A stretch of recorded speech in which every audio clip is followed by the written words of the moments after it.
yo quiero que antes de comenzar nos saquemos de la cabeza todo lo que hemos escuchado, visto y hecho durante nuestra vida que no esté ligado a las Escrituras.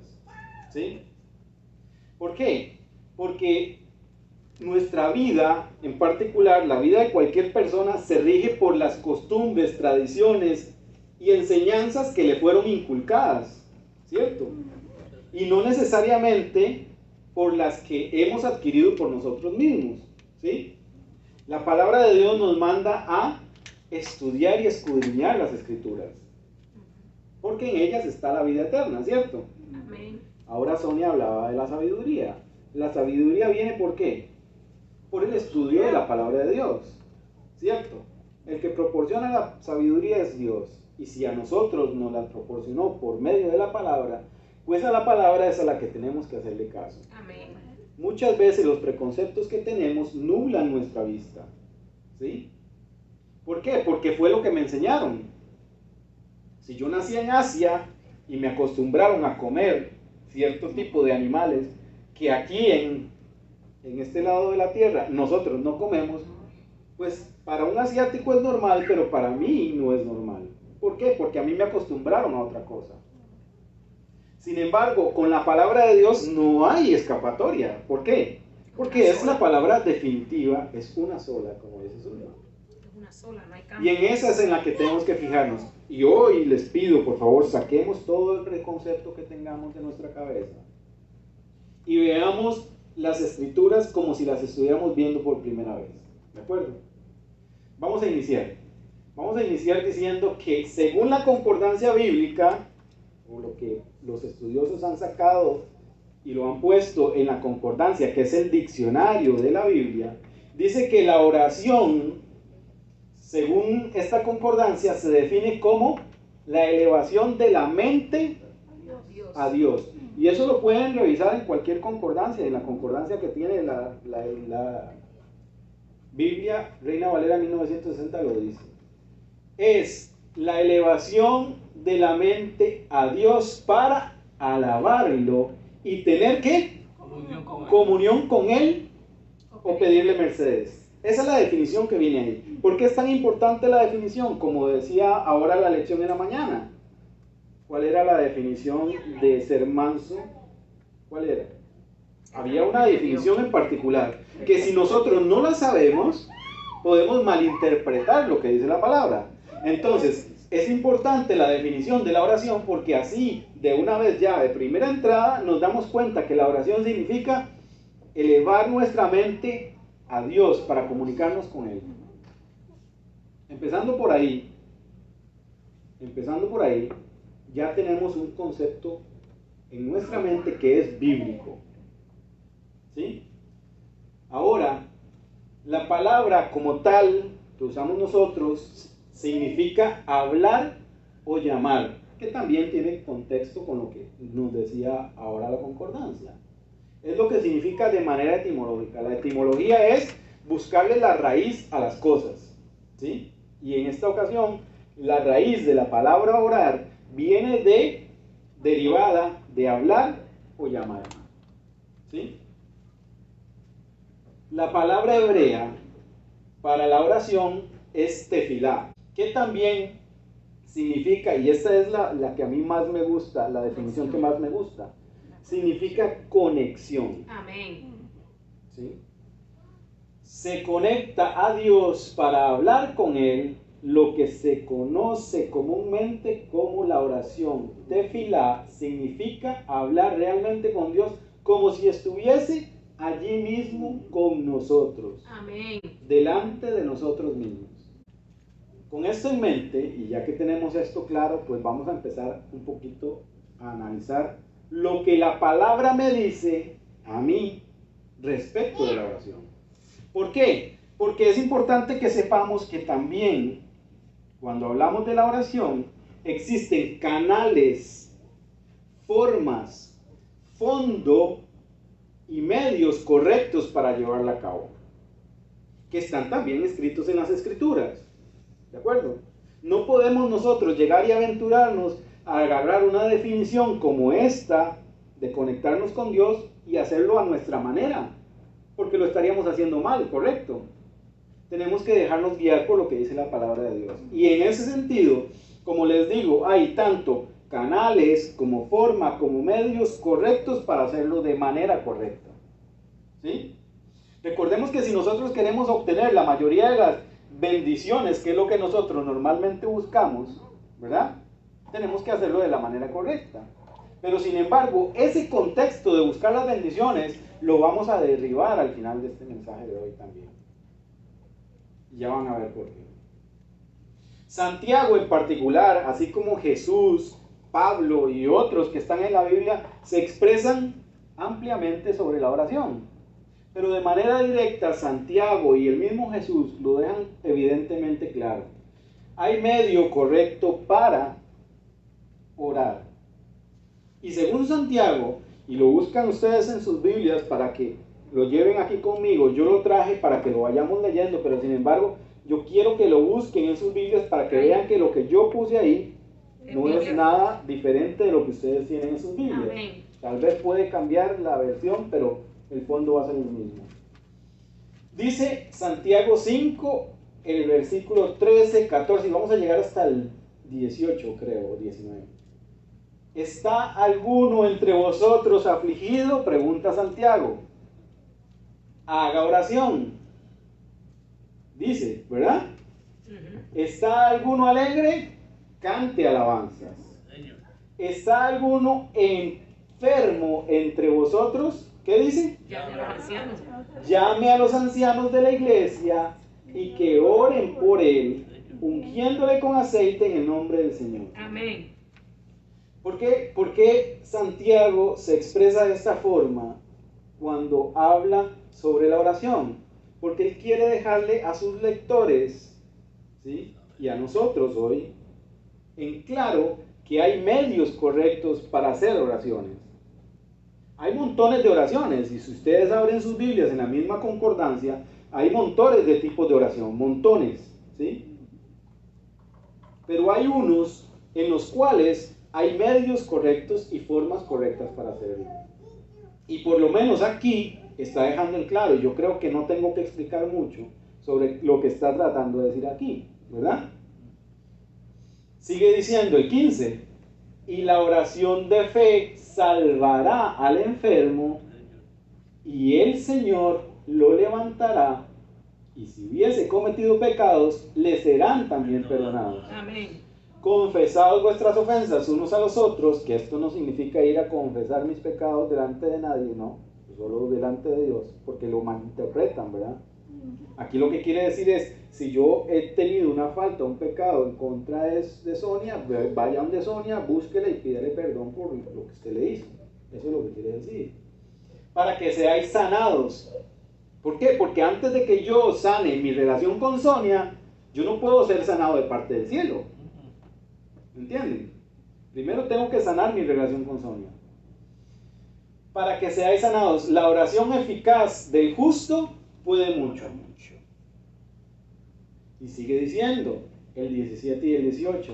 Elías, para ponernos un ejemplo, era hombre sujeto a pasiones semejantes a las de ¿quién? Nuestras. A las tuyas y las mías. Y todos sabemos lo grande que era Elías delante de Dios, ¿verdad? Y oró fervientemente para que no lloviese. Y no llovió sobre la tierra por 3 años y 6 meses. Y otra vez oró, y el cielo dio lluvia, y la tierra produjo su fruto. Hermanos, si alguno entre vosotros se ha extraviado de la verdad, oigan lo importante, y es parte de lo que yo al principio les decía a ustedes, sáquense todos los preconceptos de la mente que tienen, porque si alguno se ha extraviado por la verdad, por lo que le fue transmitido por parte de la tradición, sáqueselo de la cabeza. Y alguno le hace volver, sepa que el que lo haga volver al pecador del error de su camino, salvará de muerte su alma y cubrirá multitud de pecados. Amén. Yo creo que queda claro que hay medios, ¿verdad? Como les decía antes, también hay tipos de oración. Y en particular, los tipos de oración que se deben de hacer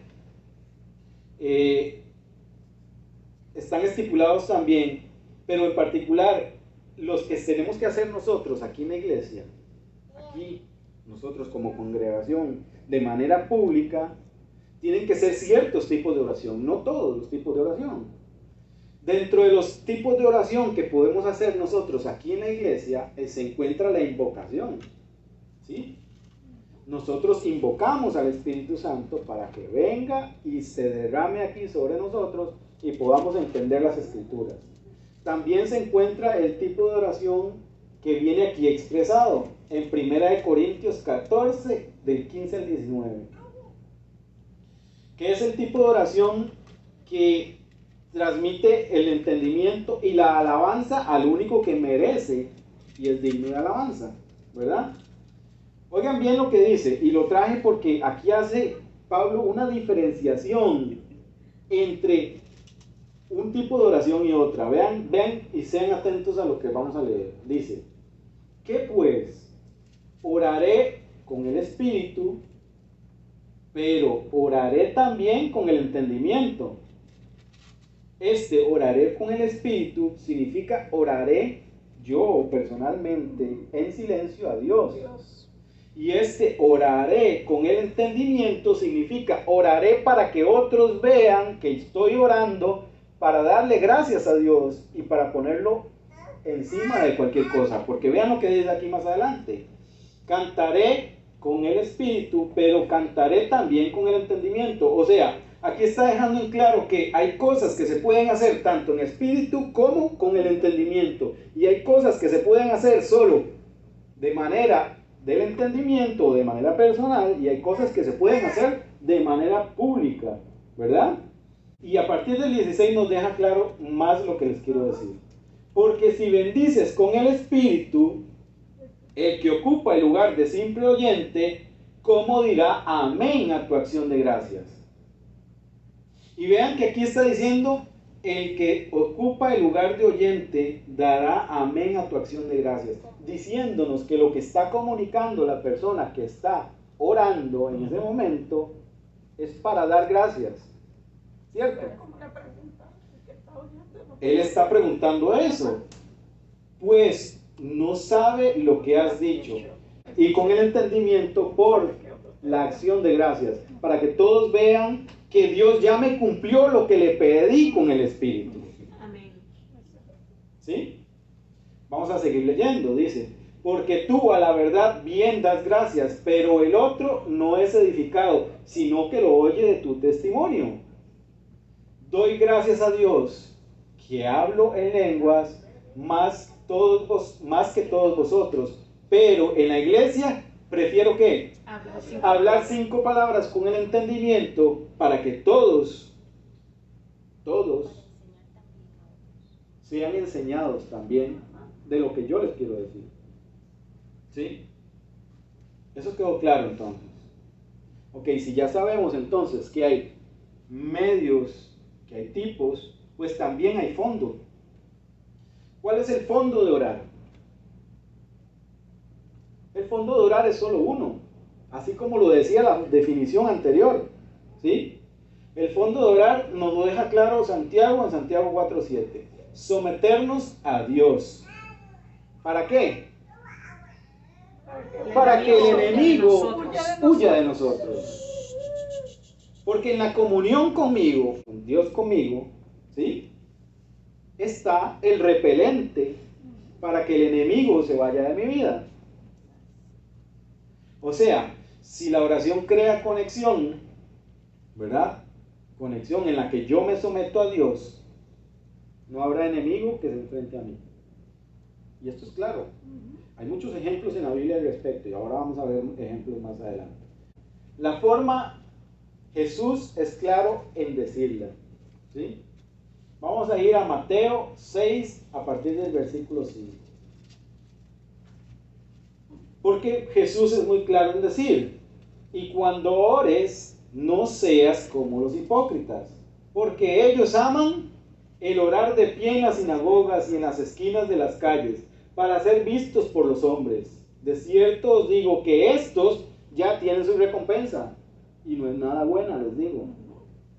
Mas tú, dice el versículo 6, cuando ores, entra en tu aposento, cierra la puerta y ora a tu Padre que está en lo secreto, y tu Padre que te ve en lo secreto te recompensará de manera pública. Amén. Y más adelante en Lucas, el mismo Jesús nos dice, nos da un ejemplo de la forma que debemos de orar. Y quiero que ustedes se lo lleven también, lo interioricen y vean que viene del cielo. Es palabra de Dios.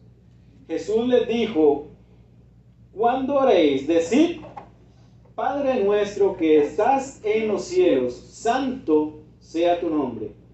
Lo primero que debemos de hacer cuando oramos, ya lo hemos repasado aquí en otros mensajes, ¿cierto?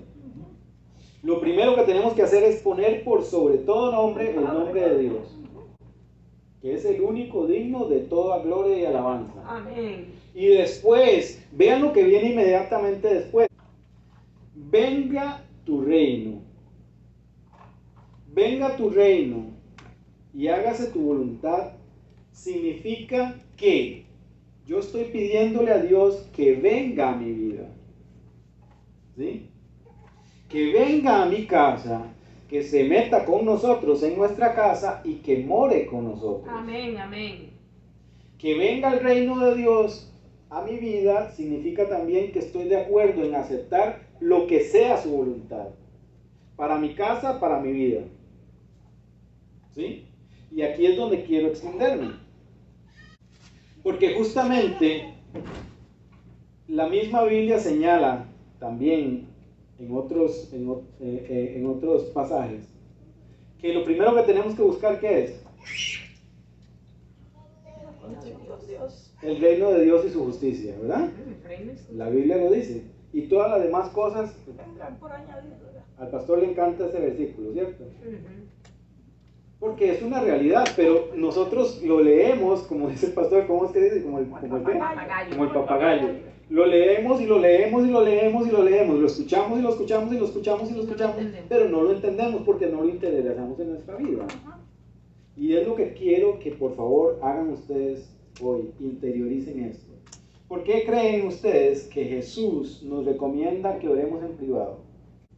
Hay razones visibles para que nosotros, que lamentablemente vivimos en este mundo de perdición, de pecado, no podamos explayarnos de manera pública a orar de nuestras intimidades.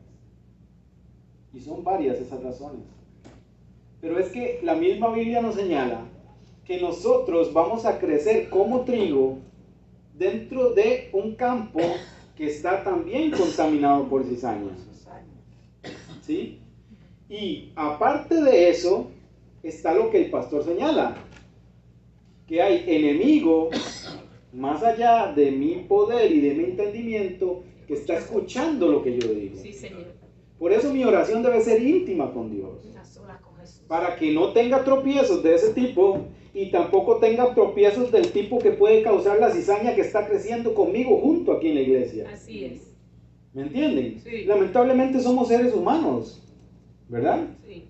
Ahora su hermano señalaba en la mañana, el mismo Pablo lo decía, lo que quiero hacer no hago y lo que no quiero hacer esto hago.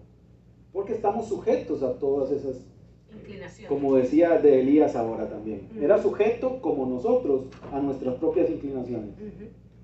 Entonces, ¿cómo yo voy a venir a abrir mi corazón y a pedirle al Señor aquí de manera pública por los deseos de mi corazón, cuando yo sé que estoy creciendo junto a la cizaña que muy probablemente va a querer entorpecer mis planes o los planes que yo haga con Dios, y también estoy abriendo la puerta para que el enemigo se meta en mi vida con lo que no quiero que se meta? Eso es claro y es evidente. Entonces Jesús sabía eso de antemano. Jesús sabía que cuando él oraba de manera pública, Satanás no iba a entrar en su vida porque él está a otro nivel. Cuando Elías oraba de manera pública, Elías sabía que su conexión con Dios era tal que el diablo no iba a venir a meterse y que la cizaña a su alrededor tampoco le iba a hacer ningún mal. Amén. ¿Sí? Porque eran hombres que estaban acostumbrados a tener una oración, una conexión con Dios totalmente diferente a la que tú y yo conocemos hoy. Señor. Sí. Nosotros no, ni por asomo estamos con esa cercanía con Dios. Ni por asomo. Y eso se los digo porque hay ejemplos evidentes. ¿Sí? Hay ejemplos evidentes. Y el derramamiento del Espíritu Santo, Dios solo lo va a hacer con personas que tengan la conexión con Él de tal forma como la tenía Elías, como la tenía Moisés, como la tenía Josué. Que son relaciones totalmente diferentes a las que tú y yo tenemos cuando nosotros nos inclinamos a orar 1 hora, 2 horas y ya pensamos que con esa hora y 2 horas sacrificando nuestras rodillas estamos justificados para que Dios venga y nos bendiga nuestra vida. Y totalmente equivocados estamos. Porque una vez que nos levantamos, entramos en nuestra vida común y silvestre. Y dejamos a Dios ahí donde nos inclinamos con Él, ahí lo dejamos. Y empezamos a ver nuestras series de televisión. ¿Sí? Y empezamos a recibir las llamadas de las personas chismosas que normalmente nos llaman. ¿Sí? Y entramos nosotros en ese mismo chismorreo. Señor. Entonces, ¿cómo queremos nosotros tener la conexión para poder venir y explayarnos aquí y orar de manera abierta por cualquier situación, si nosotros estamos sujetos a que tanto la cizaña como el enemigo vengan y nos quiten nuestra bendición? No podemos. ¿Cierto? Por eso Jesús recomienda que nuestra oración, como lamentablemente los pecadores y los indignos que somos, sean lo íntimo. Efesios lo señala muy claro Pablo en Efesios. Dice, porque nuestra lucha no es contra sangre ni carne, sino contra principados, contra potestades, contra señores del mundo. Eso lo dice la versión Reina Valera 1909. Contra gobernadores de las tinieblas, contra malicias espirituales en los aires. Así lo dice la Reina Valera 1909. Pero yo no sé si ustedes han visto que ciertas versiones dejan mucho más en claro lo que el escritor, lo que Dios quiere decirte a ti. Y a mí en particular, esta de 1909 me llama la atención porque dice muy claro, señores del mundo, gobernadores de las tinieblas, malicias espirituales en los aires. O sea que tu oración no ha salido de tu boca para expresarla y de una vez en el aire la agarran estos espíritus malignos. ¿Sí ven? Lamentable la situación, ¿no? Y les voy a decir otra. Si no son los espíritus malignos los que llegan y cogen esa oración, entonces llega y las cogen las personas equivocadas. Porque también la Biblia nos dice y nos da una historia muy particular. Y quiero que la sigan conmigo. Están Hechos a partir del versículo 11 del capítulo 19 de Hechos. Que les digo, Hechos en particular a mí son historias tan vividas de cuando el Espíritu Santo se derramó entre ciertos hombres en esta tierra que tenían esa conexión tan especial con Dios que yo desearía mucho vivir en mi vida. Yo desearía mucho vivir así. Hechos 19, versículo del 11 al 16.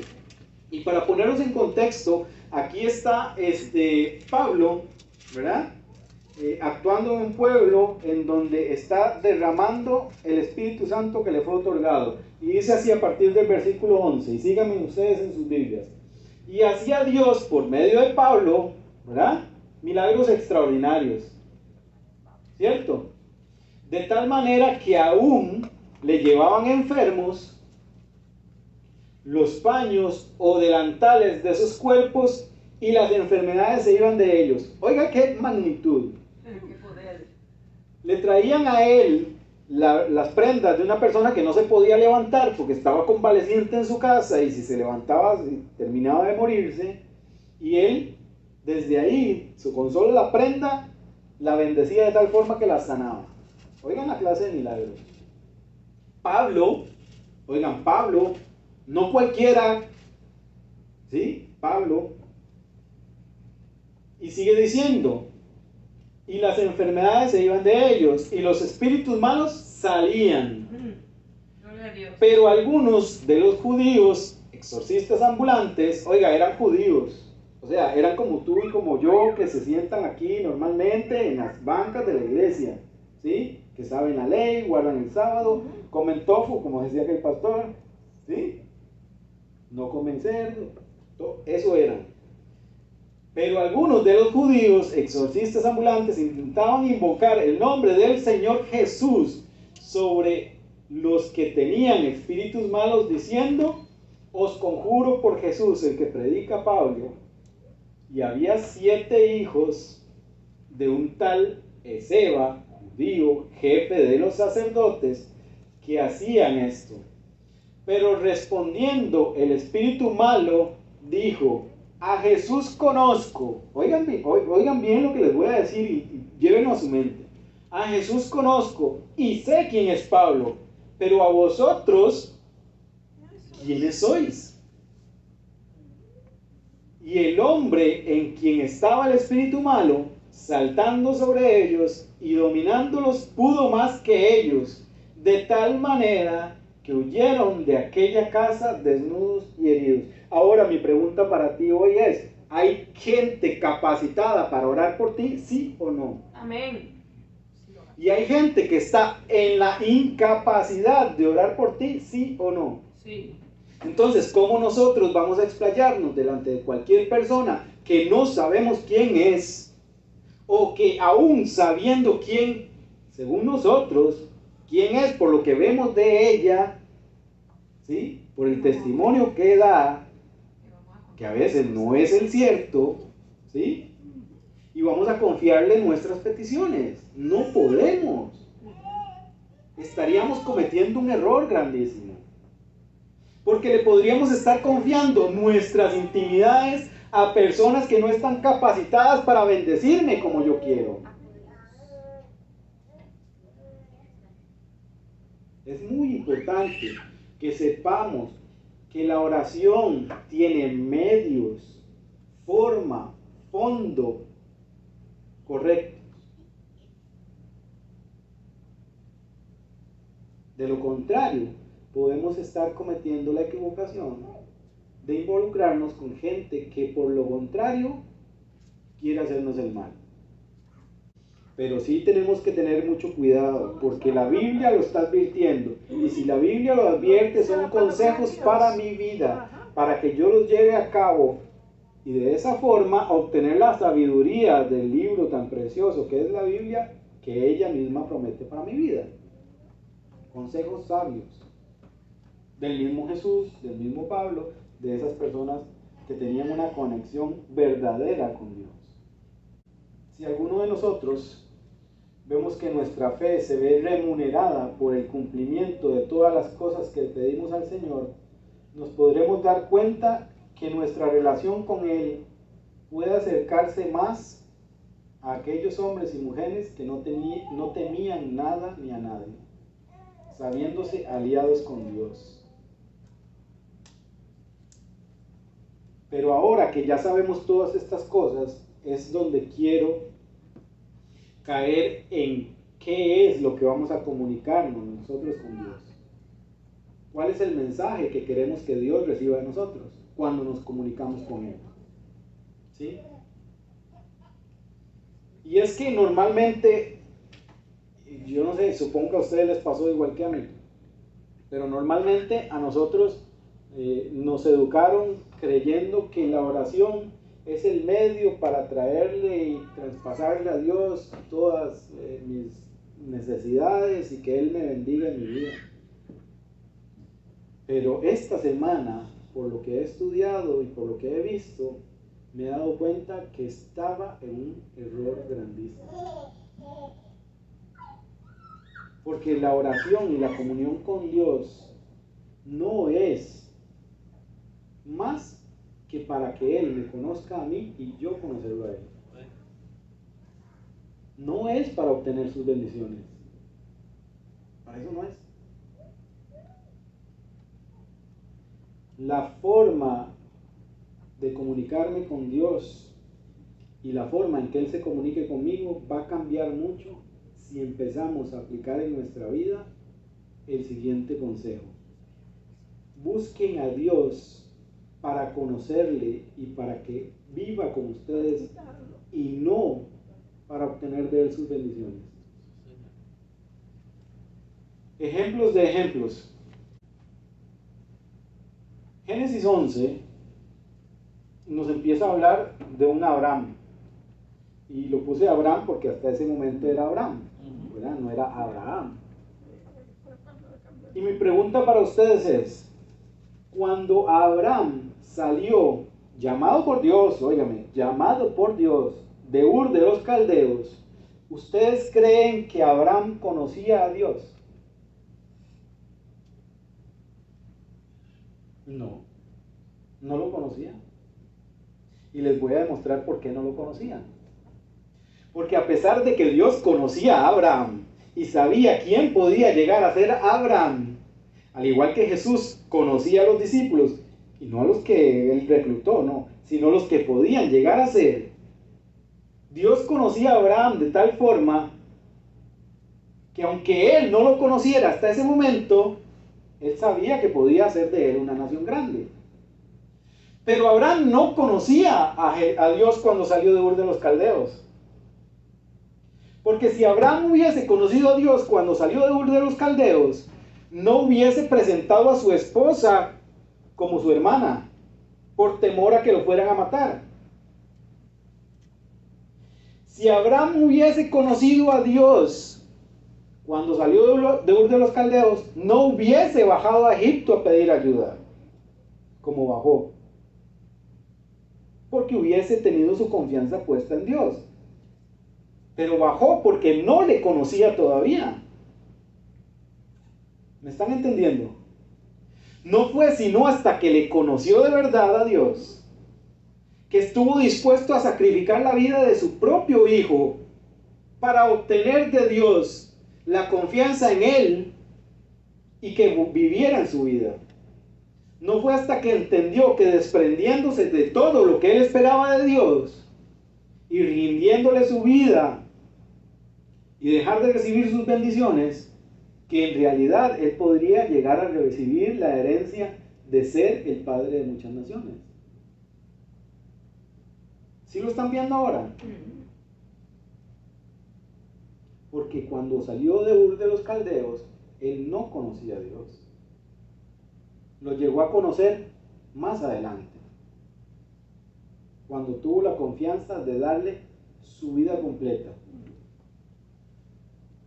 sin esperar las bendiciones que pudiera recibir de él. Les voy a poner otro ejemplo, muy conocido es por muchos, Job, ¿verdad? Conocido por muchas cosas, pero no mucha gente lo conoce por lo que vamos a ver hoy de él. Cuando Job llegó a padecer todo lo que padeció, Job no se dolía por las llagas de su cuerpo. Job no se dolía por haber perdido todos sus hijos. No se dolía por eso. Aunque pueda parecer duro para nosotros que tenemos esta mente finita. Job se dolía porque él pensaba que todo lo que estaba sufriendo había sido por causa de que él cometió algo malo para desconectarse del Dios que le daba todo eso. ¿Sí me entienden? Él no veía todas las bendiciones que tenía, él no veía su riqueza, no veía a sus hijos, no veía nada de lo que tenía como cosa a que aferrarse.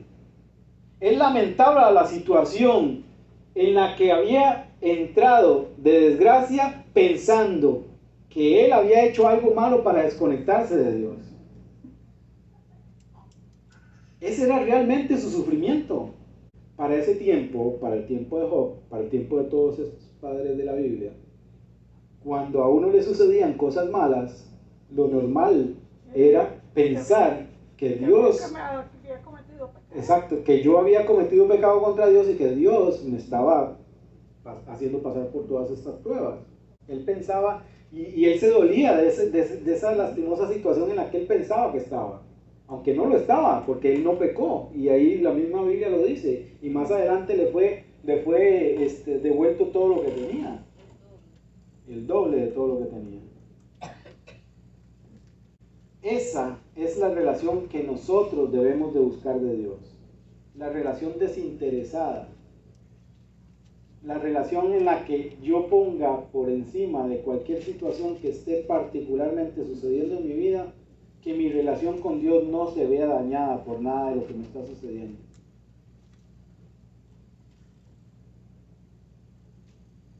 Esa relación sin interés, que busquemos por medio de nuestras oraciones su presencia, su compañía, gozarnos en Él, gozarnos de tenerle cerca, de mantener nuestra comunión con Dios en todo momento.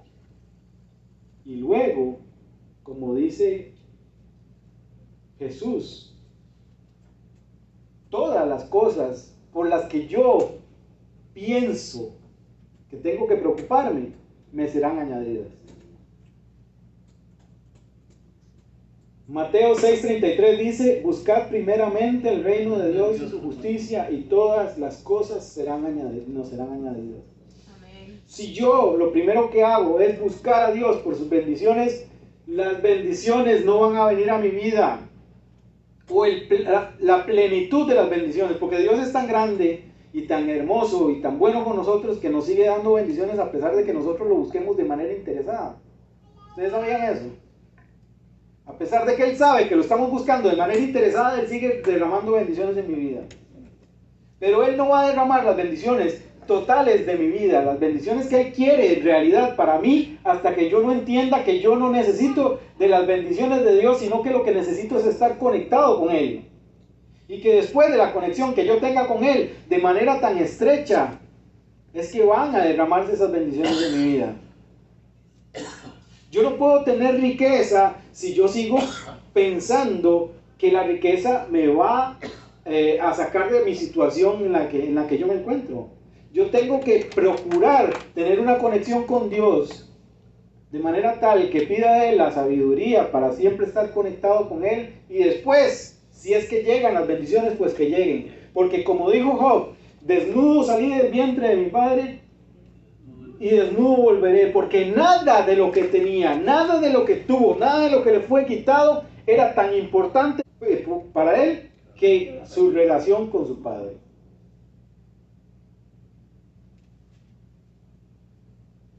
Por tanto, orar también tiene implicaciones en qué es lo que nosotros estamos pidiéndole a Dios. ¿Estamos le pidiendo bendiciones? ¿Estamos pidiendo que nos restablezca una situación? ¿Estamos pidiéndole que nos devuelva cierta felicidad o confort que nosotros pensamos que teníamos? ¿Estamos les pidiendo por la sanidad de alguna enfermedad? En realidad eso no es lo que tenemos que pedirle a Dios. Porque cuando le pidamos a Dios su presencia en nuestra vida, ¿sí? Vamos a entender que todo lo demás es superfluo. Todo lo demás es banal. Todo lo demás no importa. Y estoy seguro, segurísimo estoy, de que cuando empieces a pedirle a Dios para que habite en tu casa, para que tenga presencia en tu vida, para que nunca se vaya de tu mente y de tu corazón, todo lo demás, como dice Mateo 6:33, vendrá solo. Y te voy a decir algo más. Y cuando venga, ya no lo verás tan importante como pensabas que era. El mensaje que Dios nos puso en el corazón esta semana es: busquemos a Dios en oración. Amén. Pidiéndole de manera correcta. Que pidamos su bendición, su gracia, su guía, su protección, está bien. Pero si pedimos su presencia en nuestra casa, en nuestra vida de manera continua, ahí sí es cierto que se van a abrir las ventanas de los cielos y se van a derramar las bendiciones sobre nuestro hogar.